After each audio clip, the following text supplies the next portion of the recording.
ভাইয়ান 2 আগস্ট থাকি লোকপিয়ল চালু হয়ে গেছে 2011 সেন্সার হয়েছিল আর বর্তমানে 2027 আবার সেন্সার আর আপনারা গৌরব বইয়া মোবাইল দি কিলা করতে পারবা কোন প্রসেসে করতে পারবা আমি স্ক্রিনও দেখাই আর আপনারা ভিডিওটা বেশ বেশ করে শেয়ার করিয়া দিবা আর পেজটা ফলো করবা। প্ৰথমতে মোবাইলত আপুনি গুগল ক্ৰম খুলিব। গুগল ক্ৰম খোলাৰ পিছত আপুনি মাৰিব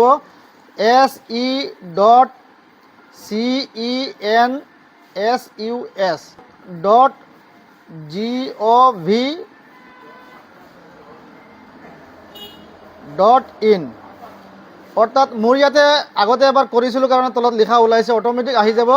প্ৰথমতে আহিব চিলেক্ট ষ্টেট ইউনিয়ন টেৰিটৰী। তো আমি যিহেতু ষ্টেট হিচাপে আসাম চিলেক্ট কৰিম, তাৰপিছতে আমি চিলেক্ট কৰিম হাউচ হোল্ডগৰাকীৰ নাম। ইয়াতে প্ৰথমত চাব ষ্টেট চিলেক্ট কৰাৰ লগে লগে আহিছে হাউচ হোল্ড, অৰ্থাৎ ঘৰৰ মুৰব্বীগৰাকীৰ নাম আমি প্ৰথমে চিলেক্ট কৰিব। মনত ৰাখিব, ঘৰৰ মুৰব্বী আপুনি যাক চিলেক্ট কৰিব তেওঁক আপুনি আৰু এই নামটো চেঞ্জ কৰিব নোৱাৰে বা নাম ভুল হ'লেও আপুনি শুধৰাব নোৱাৰে। গতিকে আগতে ভালকৈ চাই ল'ব আপুনি এই নামখিনি কোনটো নাম দিব সেই নামটো চিলেক্ট কৰি আপুনি ইয়াতে নামটো ভৰাই দিব। মই যিহেতু ফিল আপ কৰিছোঁ, মোৰ ঘৰৰ মুৰব্বী হিচাপে মই দিছোঁ। তাৰপিছত আপোনাৰ ফোন নম্বৰ দিয়ক, তলতে কেপচা আহিছে আপুনি চাব, এই কেপচাটো আপুনি ধুনীয়াকৈ দি দিয়ক। কেপচাটো অলপ নিয়াৰিকৈ দিব যাতে ভুল নহয়। আপুনি কেপচাটো ধুনীয়াকৈ মাৰাৰ লগে লগে চাব গেট OTP বুলি লিখা আছে, এইটো বটমত আপুনি টিপি দিয়ক। এইটো বটমত টিপি দিয়াৰ লগে লগে আপোনাৰ মোবাইলত এই চাওক OTP চেণ্ড হৈছে আপোনাৰ ৰেজিষ্টাৰ্ড মোবাইলত। এতিয়া আপুনি মোবাইলৰ পৰা OTPটো লৈ লওক। এই চাওক মই OTPটো ল'লোঁ আৰু OTP এতিয়া মই ইয়াতে মাৰি আছোঁ। OTP মাৰাৰ লগে লগে আপোনাৰ মোবাইললৈ আকৌ এটা কেপচা দিবলৈ আহিব। তাৰ ওপৰত আপুনি লেংগুৱেজ চিলেক্ট কৰিব। আপুনি যিটো ভাষাত কাম কৰিব এই ভাষাটোৰ লেংগুৱেজ চিলেক্ট কৰিব। আমি ইংলিছ যিহেতু চিলেক্ট কৰিছোঁ কাৰণ মই ইংলিছত কাম কৰি সুবিধা পাওঁ, গতিকে ইংলিছটো চিলেক্ট কৰিছোঁ। তলতে আপুনি আকৌ এবাৰ কেপচা মাৰিব। এই কেপচা মাৰাৰ লগে লগে আপোনাৰ এই OTPটো ভেৰিফাই হ'ব। আপোনাৰ যিটো OTP আহিছে এই OTPটো শুদ্ধ নে ভুল এইটো এতিয়া আকৌ ভেৰিফাই হ'ব। এতিয়া আপুনি OTP মাৰাৰ লগে লগে এই আপোনাৰ ফাইলটো বা আপোনাৰ পুৰা পৰ্টেলটো খুলি গ'ল। পৰ্টেলটো খোলাৰ লগে লগে আপুনি এতিয়া ডিষ্ট্ৰিক্ট চিলেক্ট কৰক। যিহেতু আপুনি আগতে আসাম চিলেক্ট কৰি থৈছিল ষ্টেট, এতিয়া আপুনি ডিষ্ট্ৰিক্ট চিলেক্ট কৰক। মই হোজাই মানুহ হিচাপে হোজাই ডিষ্ট্ৰিক্ট চিলেক্ট কৰিলোঁ। এতিয়া আপুনি পিনক'ড মাৰক। এতিয়া মই মাৰিলোঁ পিনক'ড মাৰাৰ লগে লগে মোৰ গাঁওখনৰ কথা অট'মেটিক আহিব। মই তলতে মোৰ গাঁওখনৰ নাম দিলোঁ, নিজ ডবকা বুলি লিখিলোঁ। আপুনি আপোনাৰ নিজৰ গাঁওখনৰ য'ত আছে তাত দিব। তলতে চাৰ্চ মাৰি দিলে।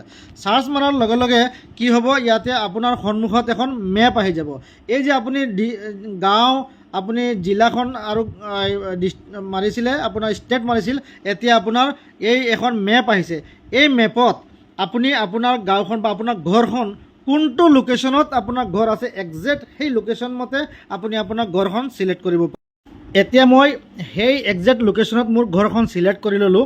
আপুনি যদি পূৰা পৃথিৱীৰ মেপখনেই আহি যায়, আপুনি তাৰ পৰা প্ৰথমতে ভাৰতখন বাছি ল'ব, তাৰপিছত অসম, তাৰপিছত আপুনি আপোনাৰ ঘৰখন আপোনাৰ গাঁওখন লৈ ল'ব পাৰে। তাৰপিছত আপুনি ছেভ কৰক।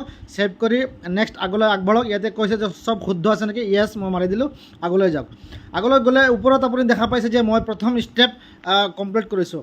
এতিয়া আহিছে আমাৰ ঘৰখন কোন অৱস্থাত আছে, মোৰ ঘৰখন বোকা মাটি নে কেঁচা মাটি, এই কলমবোৰ আহিছে। এতিয়া আপুনি এই গোটেইখিনি বস্তু কমন আপুনি অনুমান কৰিব পাৰিব যে আপোনাৰ কাৰণে কোনটো শুদ্ধ হয়। এই শুদ্ধ অপশ্যনকেইটা আপুনি মাৰি মাৰি গৈ থাকক, কোনো অসুবিধা নাই। আপুনি এতিয়া আহি থকা কলমকেইটা নিয়াৰিকৈ মাৰি গৈ থাকক।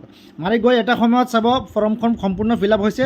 ফিল আপ হোৱাৰ পিছত আপুনি ড্ৰাফ্ট চাব পাৰিব, এডিট কৰিব পাৰিব। যদি চব শুদ্ধ থাকে তেনেহ'লে আপুনি ছাবমিট কৰি দিয়ক। ছাবমিট কৰাৰ লগে লগে এই নাম্বাৰটো আহিব, আপুনি স্ক্ৰীনশ্বট মাৰি দিব।